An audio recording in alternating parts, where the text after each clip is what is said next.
किंतु ये उपलब्धि सिर्फ उनको ही होती है जिनके 4 दिनों में भावों की विशेष निर्मलता होती है। यद्यपि 4 दिनों के बाद जब हम घर गृहस्थी के जीवन में ही रहते हैं उतनी भाव विशुद्धि नहीं रह पाती है, किंतु इसका असर धीरे धीरे करके अंदर से तैयार होते जाता है और फिर उसके द्वारा ये जीव धीरे धीरे करके सुख और आनंद को प्राप्त कर लेता है।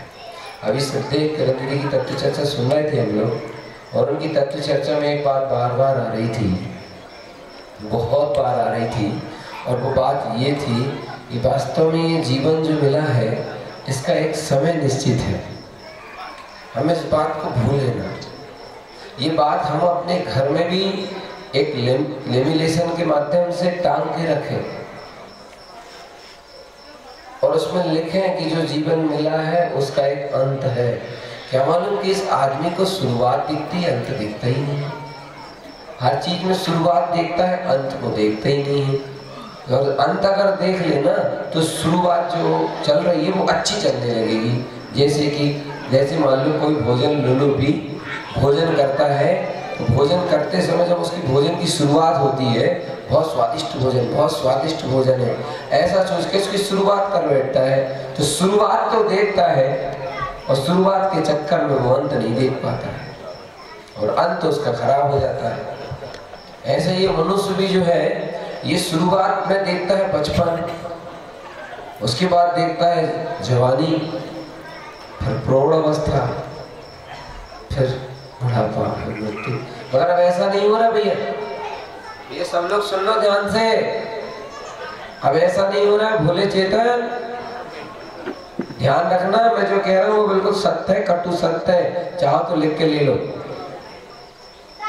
अब ऐसा नहीं हो रहा है। हमारे बुजुर्गों का जीवन बड़ी आसानी से गुजरा है। हमारे जो बुजुर्ग थे ना उनका जीवन बहुत आसानी से गुजरा है। बचपन भी बहुत बढ़िया रहा, जवानी भी बहुत बढ़िया रही, प्रौढ़ अवस्था भी बढ़िया रही, फिर बुढ़ापे में भी ठीक ठाक रहे। अब थोड़े बहुत चला, किंतु अब ऐसा जीवन नहीं है। अब ऐसा जीवन नहीं है। ये बिल्कुल ये 100% लिख के रख लेना। जितना भी धरती का मनुष्य है यहाँ पर अभी आज के समय में, ये आदमी रोग आदि के रास्ते से ही चल करके मौत तक पहुंचता रहा है। ये व्यक्ति, ये मनुष्य का जो जीवन है जो अभी दिखाई दे रहा है आज पंचम काल में, इस समय के परिवेश में, ये मौत के पास तो पहुंच रहा है। हमारे बुजुर्गों का भी पहुंचा है, मौत के पास तो पहुंच रहा है, अंतिम समय तक तो पहुंच रहा है, मगर आनंद की यात्रा करते हुए नहीं निकल रहा है। ये रोग वेदना असाता की रास्ते से गुजर रहा है। सुनाई पड़ रही कि नहीं? वहीं आके बोलूं, सत्य है कि नहीं है? जोर से बोलो। भारत का 99% आदमी इसी रास्ते से गुजर रहा है और गुजरना पड़ेगा। क्यों? क्योंकि जीव के परिणामों की बहुत बुरी दशा होती चली जा रही है। द्रव्य की दशा तो बढ़ रही है, कच्चे मकान पक्के हो रहे हैं। द्रव्य की दशा तो बढ़ रहे हैं, पर भाव की दशा गिरते चली जा रही है। जीव आत्मा के अंदर भाव दशा संकुचित होते जा रही है, परिणति निर्कृष्ट होते चली जा रही है। मालूम जो होली का त्योहार क्यों मनाते हैं? ये जीवों के जीवन में यहाँ इसलिए आता है, होली का मतलब होता है उस दिन आदमी खुला हुआ रहता है, प्रसन्न रहता है, आनंद में रहता है, अच्छी आत्मीयता रहती है, अच्छा वात्सल्य रहता है, एक दूसरे के प्रति स्नेह रहता है, और उस स्नेह का जो रस रहता है, उस स्नेह का जो स्वाद रहता है, उसी स्वाद के कारण ये रंग खेला जाता है। मगर आप मालूम, पहले स्नेह का रस था क्योंकि हृदय साफ था, पहले अपनत्व का रस था क्योंकि चित्त साफ था, पहले वात्सल्य था क्योंकि मन साफ था। अब तो इतनी कटुलता आ गई है, इतनी गंदगी आ गई है, इतनी गंदगी आ गई है कि होली के त्योहार को एंटरटेनमेंट बनाने के लिए नशे की जरूरत पड़ने लगी। मालूम इसमें जो नशा किया जाता है ना, ये नशा अब होने लगा है। पहले भी यहाँ इसमें जो नशा होता है वो नशा मालूम आपसी प्रेम मैत्री का नशा होता है, वात्सल्य का नशा होता है, वो खत्म हो गया। अब बाहर का नशा होता है। क्यों हो गया भैया ऐसा? ये व्यक्ति जो है ना, ये मनुष्य जो है ना, अंदर से संकुचित हो गया, इसका मन प्रसन्न नहीं है, इसका मन दुखी है बेचारे का, इसका मन आकुलित है, इसका मन व्याकुलताओं से घिरा हुआ है, इसका मन कलह और ईर्ष्या और वैमनस्यता से भरा। ऐसा क्यों हुआ भैया इसके साथ? भैया इसके साथ ऐसा हुआ क्योंकि इस व्यक्ति ने कसाई रूप प्रवृत्ति को समर्थन दिया, अपने चैतन्य आत्मा को समर्थन नहीं दिया। केकई, ये बच्चे शांत करो, केकई से पूछा भरत ने कि माँ तूने ये क्या किया? भरत ने भी समर्थन दिया, केकई ने भी समर्थन दिया, केकई ने अपनी कुटिल कसाई परिणति को समर्थन दिया।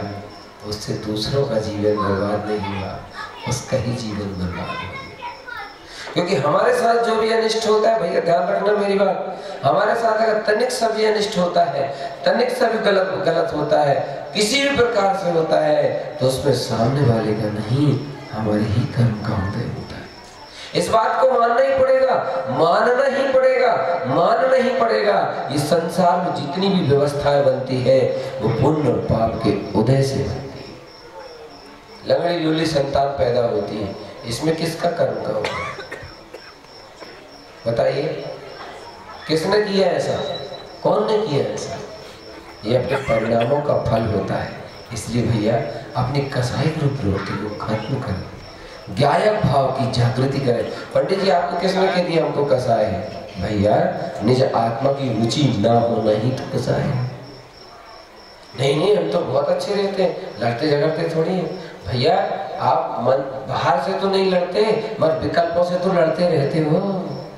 एक आध हाथ उठा दो कि हम नहीं लड़ते हैं। विकल्पों से तो लड़ते हो, चाहना से तो लड़ते हो कि नहीं, अपेक्षाओं से तो लड़ते हो ना, टेंशन में तो लड़ते हो ना। तुम्हारा उपयोग तुम्हारी चेतना चित्त के साथ, हम मन के साथ द्वंद्व युद्ध करती है कि नहीं करती है? ऐसा कोई व्यक्ति जो नहीं है ऐसा? अगर सब लोग हैं तो सब लोग बोल दो हाँ है ना। इस जो अंदर में जो लड़ाई चल रही, देखो अध्यात्म का मतलब क्या? ज्यादा समय नहीं होगा, बहुत कम समय में अपनी बात पूरी हो जाएगी। अध्यात्म का मतलब सिर्फ इतना सा है, देखो ध्यान से सुनना। कृष्ण जी ने जन्म लिया था कुरुक्षेत्र की लड़ाई को शांत करने के लिए। बहुत दिनों से झगड़ा चल रहा था पांडव और कौरवों के बीच में, मगर वो झगड़ा जो था ना वो कभी शांत ही नहीं हो सकता था, वो कभी खत्म ही नहीं हो सकता था। मालूम क्यों नहीं हो सकता था? क्योंकि कृष्ण जी ने ये संकल्प लिया था कि मैं धर्म की स्थापना करूं। उस झगड़े को खत्म किया धर्म ने। ऐसे भैया आत्मा और विकल्पों का द्वंद्व झगड़ा चल रहा है, आत्मा और अपेक्षाओं का द्वंद्व युद्ध चल रहा है। और उस युद्ध को खत्म करने के लिए कृष्ण का अवतार हुआ था, और इस युद्ध को खत्म करने के लिए चैतन्य आत्मा का अवतार होगा। वो वाले युद्ध में अर्जुन और इस वाले युद्ध में तुम्हारा विवेक, क्योंकि विवेक सबसे बड़ा इस जीवन का सारथी होना चाहिए। हमारे जीवन का सारथी, हमारे जीवन का स्टीयरिंग मन बना हुआ है। इसलिए मन रूपी स्टीयरिंग जिधर मुड़ता है जीवन भी उसी तरफ मुड़ जाता है, और बाद में फिर इसका फल जब मिलता है बहुत महंगा पड़ता है। मिलता है कि नहीं? अशुभ असाता कर्म के उदय में मिलता है भैया, और वो उसका फल जब जीव को भोगने में आता है तो बड़ा कष्ट होता है। भैया सहज और सरलता के साथ इस मानव तत्व को संभालने के लिए, पवित्र बनाने के लिए अपने आत्म स्वरूप को जानना बहुत जरूरी है भैया। जैसे आए हैं वैसे ही हमें जाना है, जाना है कि नहीं जाना है। कितने लोग बैठते थे ऐसा सामने सामने, कितने बुजुर्ग बैठते थे, कितनी बुजुर्ग बहनें माताएं दिखती थी भैया। अब आप लोग सोचते होंगे आप कैसे ऐसा क्यों सोचते हो पंडित जी?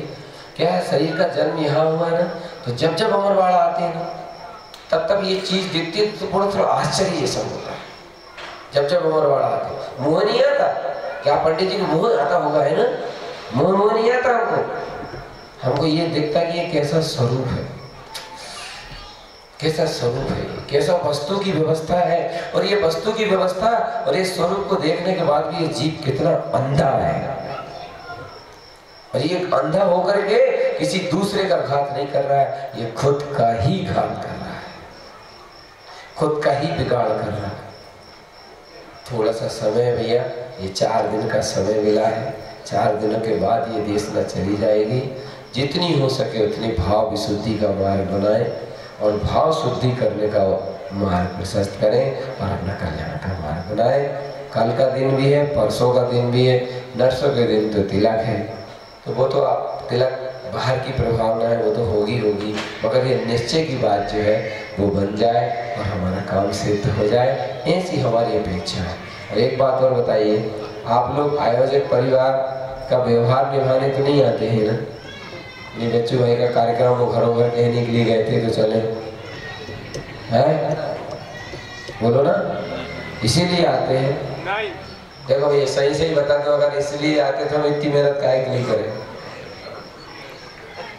क्योंकि भैया देखो एक बार होता है, जो व्यवहार निभाने आते हैं उनसे कितनी कहो आइए साहब आइए, आपका ही घर है, नहीं समझे आप?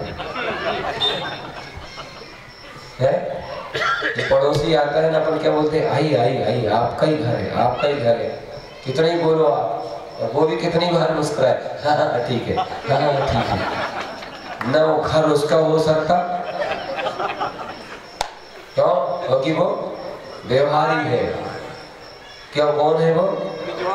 वो व्यवहारी है। और घर में जो संतान आती है ना, गर्भ में माता के, उससे थोड़ी कहना पड़ता है, आजा बेटा आजा, तेरा ही घर है। वो तो कहता तू शांत रहे, वो तो खुद पता चलेगा किसका है। बच्चे से नहीं कहते ना, आने वाले मेहमान से कहते हैं, उसका जन्म हो जाता है जब पल्ला झुलाते हैं, आजा बेटा तेरा ही घर है, तेरा ही घर है, तेरा ही घर है, कुछ नहीं बोलना पड़ता।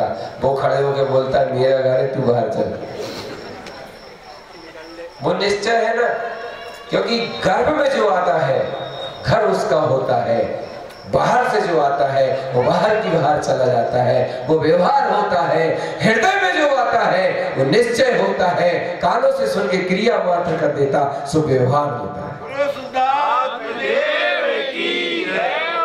इसलिए हृदय में आना चाहिए, अनुभूति में आना चाहिए। क्या आना चाहिए? क्या देखते, इतने लोगों की लाइन लगती थी जब प्रसाद के वो गोले बनाते थे ना, बुजुर्ग लोग बैठते थे देखते थे, इधर बुजुर्ग महिलाएं दिखती थी, उनका वो चंदन लगेगा तो पहले वो वाली फिर वो वाली, उनका प्रसाद मिलेगा तो पहले उनको मिलेगा उनको मिलेगा, तो पता ही नहीं किनको देना और किनको भी नहीं देना। हंस रहे महाराज, कौन के ऊपर हंस रहे हो? हमारे ऊपर। जब समय आता है ना तो वो हंसने भी नहीं देता। बीमारी कर्म का उदय आती है ना, कितने हंसने वाले थे, कितना हंसते थे, कितना हंसते थे, जब मिलते थे तभी हंसते रहते थे। मैंने ऐसी बीमारी में घेरा है भगवान, जब मिलो तभी चेहरा लटका रहता है। भगवान प्रभु ये कौन कौन का फल है, ये कहाँ से मिला है? अभी भी चेत जाओ भगवान। भैया सुन रहे हो कुर्सीधारी जो नवयुवक है, वो उनसे बोल रहा हूँ मैं, सबसे ही बोल रहा हूँ, सबसे ही। सबको समझना है मेरी बात, और आपको मेरी बात बुरी नहीं लगेगी इसलिए क्योंकि मैं आपका भाई भी हूँ, बेटा भी हूँ, इसलिए और खुल के बोल रहा हूँ। सावधान, क्योंकि कर्म का उदय कहता है। एक बार तीर्थंकरों की बात सुना, जब कर्म का उदय आया तो कर्म के उदय से पूछा किसी ने, क्यों भाई तीर्थंकरों से तो डरते होंगे तुम? कर्म का उदय कहने लगा, हमने तीर्थंकरों तक को 6 महीने भूखा रखा है। सोचो जरा, हे भगवान, ये भगवान आदिनाथ प्रभु जिन्होंने कितना बड़ा, जिनका सब कुछ था, जिनके पैदा होते ही रक्तवर्षी करणानियों कहने लगा, ए भगवान सावधान, हमने तीर्थंकरों को भी 6 महीने तक बिगर घी की घी वाली नहीं, बिगर घी की रोटी भी नहीं मिली थी, भूखा रखा। डरते हैं ना तो आदमी व्यक्ति से तो नहीं डरता, नहीं डरता, नहीं सही, मगर परिणामों का फल सामने आ जाता है। हमारी पूरी नगर के लिए, हमारा अपनी तारण समाज के लिए नहीं, पूरे नगर के लिए सद्भावना है। ये जीवात्मा संपूर्ण जीवन ऐसे जिए जैसे इसका जीवन पूरा खुला खिला आनंद का बाहर है। अंतर में धर्म का आश्रय, किंतु बगैर धर्म के नहीं हो सकता ये संभव। समझ आया ना? ये किस धर्म, बगैर धर्म के किसी भी प्रकार से संभव नहीं है। मालूम है जब कैकेयी राम से मिलने गई पंचवटी पे, नहीं वो राम भरत जी लेने गए थे वहां पर, मेरे को याद भूल गया वो कहाँ पर लेने गए थे। जब भरत जी रामचंद्र जी को वापस लेने के लिए गए थे वहां उस स्थान पर, तो कैकेयी जब रामचंद्र जी के पास गए तो रामचंद्र जी से कैकेयी कहने लगी, बोले बेटा राम तू मुझे क्या मानता है? राम कहने लगे, माँ मैं तुम्हें माँ मानता हूँ। कैकेयी रोने लगी, कहने लगी बेटा तू मुझे माँ मानता है तो मैं तुझसे जो कहूंगी वो तू करेगा? कह रही माँ कह के देख, आज्ञा दे। तो बोले ठीक है मैं तुझे आज्ञा देती हूँ कि तू इसी पल सब छोड़ के चल वापिस आ जाता है। राम मालूम क्या कहते हैं? राम कहते हैं माँ ममता का मोल कर रही हो, काहे का मोल कर रही हो? ममता का मोल कर रही हो माँ। कहने लगे तू मुझे माँ भी मानता है और क्षमा भी नहीं करता है। राम कहने लगे मैं तुम्हें दोषी समझता ही कहूँ, ये सही है ये बात, मैं तुम्हें दोषी समझता ही कहूँ माँ, मेरे दिल में तो तुम्हारे अंदर दोष दिखता ही नहीं है। अब मैं कैकेयी की तरफ से बोल रहा हूँ। कैकेयी कहने लगी राम मेरे अंतर में तुम्हें दोष दिखता क्यों नहीं है? और मुझे वो दोष दिखता है तो पश्चाताप के कारण मेरा दिल कहीं लगता नहीं। मुझे इतना पश्चाताप होता है, इतना दुख होता है कि इस पश्चाताप के कारण मेरे मन को एक पल भी सुख नहीं मिलता। और तुम हो कि तुम्हें वो दोष दिखता नहीं। देखो तो कैसी लीला है। एक व्यक्ति अपने आप के दोषों को देखकर इतना दुखी हो रहा है और सामने वाले कि व्यक्ति के अंदर वो अपने दोष को ढूंढ रहा है तो उसे अपना दोष नहीं मिल रहा है। अरे तुम तो निंदा जो हमारी करते हैं उनका प्रतिकार करते हो। यहाँ तो कैकेयी स्वयं राम के मन में ढूंढना चाहती है कि थोड़ा सा दोष राम के अंदर, मेरे अंदर जो दोष है वो दिख जाए, मगर राम इतने पवित्र है उन्हें किसी का दोष दिखाई देता है।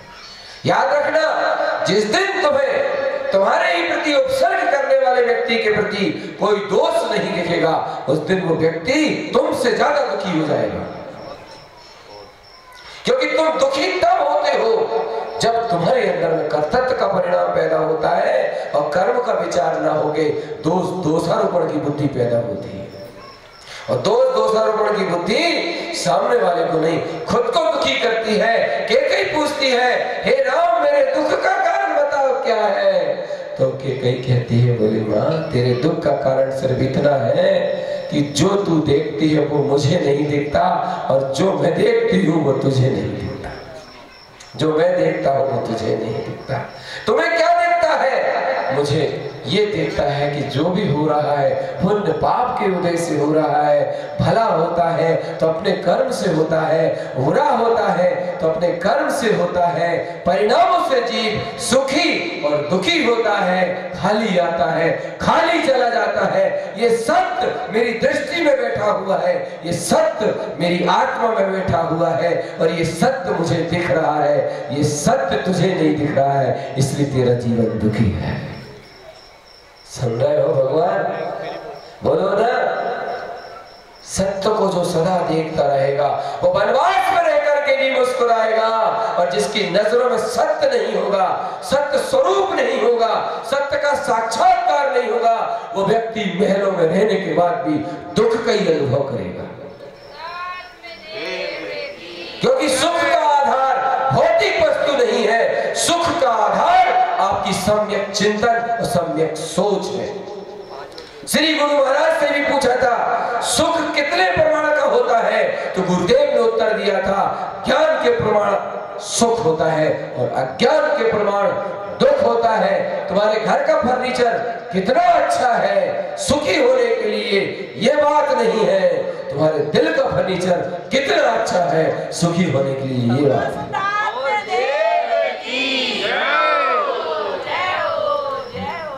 हृदय का संकुचित हृदय, संकुचित भावना, संकुचित परिणति दुख का कारण है।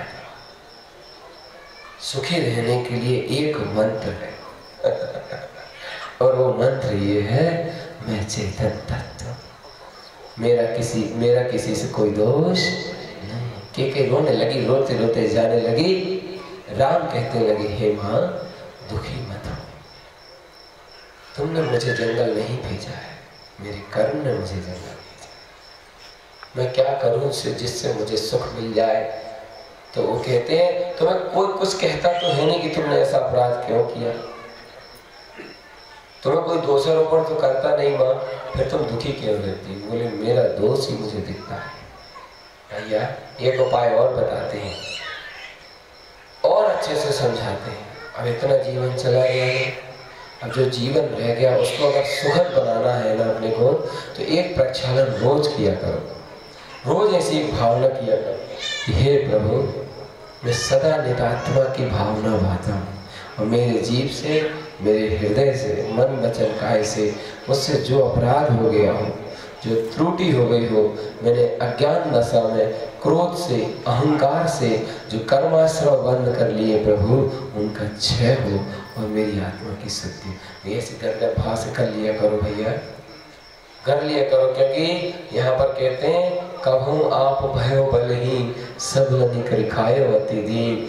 हिरण का जीव जब सिंह था, हिरण का जीव जब सिंह था और सिंह का जीव हिरण था, तो सिंह के जीव ने हिरण को खाया और हिरण का जीव सिंह बना, तो उस जीव ने उसे खाया। ऐसी व्यवस्था है भैया, संसार की ये पूरी दशा है। इसलिए टाइम बहुत अधिक हो गया है। मैं भी सोच रहा हूँ कि हम यहाँ पर समापन करें, मगर क्या करें, आप लोगों की एकाग्रता ऐसी लगती है कि मुझे ऐसा लगता है कि भैया हो गया समापन, बंद करें, खड़े करें, ऐसा लगता है बोलना पड़ेगा। क्यों है? बोलो ना सब लोग, 5 मिनट कम है 11 बजने में, मगर आप लोगों की उपस्थिति देख करके ऐसा लग रहा है कि बहुत अच्छी रुचि है। बस कमाई कर लो भैया। ये भगत जी परिवार ने जो आयोजन किया है ना, अभी हाँ एक बात और भी आप लोग ने स्वभाव है, आप सबको बता देता हूँ, बोले गजब गजब। एक बात और बताऊँ, ये आयोजन से अगर आप पीले कपड़े देख करके प्रभावित हो रहे हैं ना, तो अभी आप सही नहीं है। वो जो बागा पहनते हैं ना, उसको देख के हो रहे हैं, तो वो भी सही नहीं है। मालूम, हम लोग माला पहनाते, पगड़ी पहनाते, इसलिए थोड़ी पहनाते कि कहीं के राजा साहब चले आ रहे हैं, इसलिए नहीं पहनाते। जब वो बागा पहनाते तो उसमें पितृ भाव का रहता है, इसलिए पहनाते हैं। और माला का भाव रहता है कि रत्नत्रय की माला की प्राप्ति करने के लिए जाना है, अहंकार की पुष्टि के लिए नहीं। यार भैया, इनमें तो आज कार्यक्रम होता, अच्छा सम्मान मिलता, अच्छी वाहवाही होती है। जो व्यवहार की क्रिया अंदर की सिद्धि जो करता है, तो वो तो अपने आप ही होता है। तो इसको देख के प्रभावित हुए तो अभी बिल्कुल सही काम अभी नहीं हुआ है। बाप रे, कितने अच्छे भाव, गजब, वाह वाह, इनके भाव देखो कितने अच्छे। उस भाव को देख के भी प्रभावित हुए तो कोई विशेष बात नहीं है। अगर तुमने इस देशना को सुन के निज आत्मा से प्रभावित हुए, निज तत्व से अगर प्रभावित हुए, तो बहुत बड़ी बात है। और दूसरी बात, ये मत सोचो कि हमारा भी भाव न बने, हमारी भाव न बने। वो बाहर की बने तो अच्छी बात है, नहीं बने तो व्यवहार भावना की बात है, मगर निश्चय स्थाप हमारा का हो जाए। व्यवहार करने वाले व्यवहार करें और हम उसमें बैठ के अपने निश्चय प्रकट करें। हम मैं शुद्ध आत्मा हूँ, ऐसा निश्चय स्थाप हमें उत्पन्न हो जाए। मैं त्रिकाली ज्ञान तत्व हूँ, ऐसी अनुभूति जागृत हो जाए। ऐसी सब भावना करें और अपने कल्याण के मार्ग में चलें। समस्त नगरवासियों के लिए हमारी बहुत सारी धार्मिक भावनाएं, शुभ भावनाएं नहीं बोलते हैं। आप पूछो तो बताएं क्यों नहीं बोलते, बोलो ना। क्योंकि शुभ भावना तो संसार के संसारी लोग भी बोल सकते हैं। शुभ भावना कोई विशेष बात थोड़ी, शुभ लाभ है। वो तो वो भी लिखते थे, वो दीवार पे भी लिखते थे शुभ, और कितने अच्छे से लिखते। कसाई व्यक्ति, अहंकारी व्यक्ति अच्छे प्रेम से दीपावली के दिन लिखता है शुभ लाभ। मैं उस घर में गया आहार करने के लिए, मैंने क्या लिखा है, कहने कि शुभ लाभ। मैंने कहा नीचे लिखो कसाय लाभ।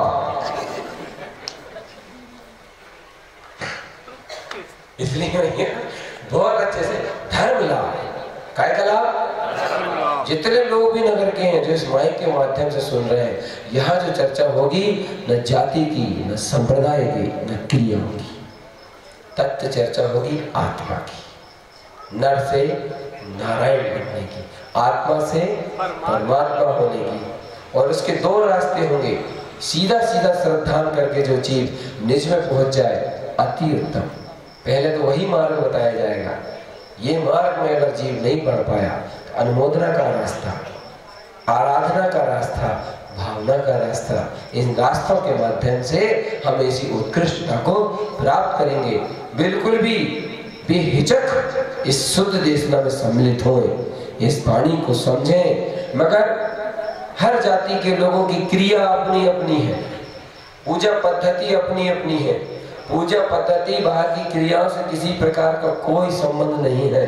तुम क्या करते हो, तुम क्या करते हो, हमें इससे मतलब नहीं। तुम निज आत्म स्वरूप को जानना चाहते हो या नहीं, हमें इससे मतलब है। तो निज आत्मा की अनुभूति, शुद्ध स्वरूप की अनुभूति और संपूर्ण जीवन सुख शांति धर्म में व्यतीत हो, अंत में मुक्ति की प्राप्ति हो। और जो नवयुवक भाई भी बैठे हैं, पीछे बैठे हैं, मैं उनसे एक रिक्वेस्ट कर रहा हूँ, वो 4 दिन का ये जो अस्थाप हो रहा है, अगर इस अस्थाप में आप हृदय से भावना भाएंगे, अंतर से भावना भाएंगे, और मन में अगर कोई चीज पड़ी है जो मन अंतर आत्मा चाहती है किंतु वो दूर नहीं हो रही है, अगर हृदय से भावना भाओगे तो मैं ये तो विश्वास से कहता हूँ, अगर पूर्ण रूप से वो दूर नहीं हो पाई तो निश्चित थोड़ा थोड़ा अंतर तो उसमें पड़ेगा।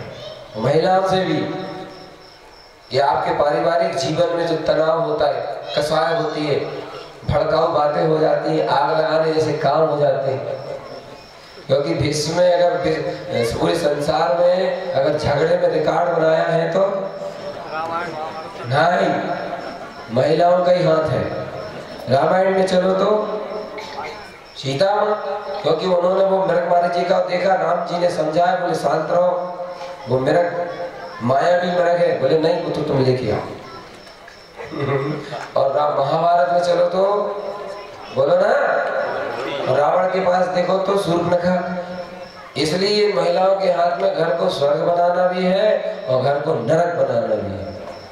तो भैया इनके हाथ में कुछ नहीं है क्या? ये तो खुद तुम्हारे हाथ में है। ये कैसे कह दिया? क्योंकि ये जो पुरुष होता है ना, वो भोला भी होता है, अहंकारी भी होता है, मगर जो माया रूप चालू परिणति होती है ना, वो पुरुषों में नहीं होती, वो महिलाओं में ही होती है। इसलिए घर को स्वर्ग बनाने का काम आपका है। आप कुछ अपने जीवन में ऐसा कुछ विशेषता लाए, अपने परिणामों में ऐसी विशेषता लाए। हमेशा ऐसे विचार करें, सामभाव में विचार करें, कसाई की मंदता रूप, कर्म के उदय रूप विचार करें तो सुखी हो सकता है। और आपके लिए 2 बैलेंस संभालना, एक तरफ माता पिता का और एक तरफ आपके जीवन साथी का।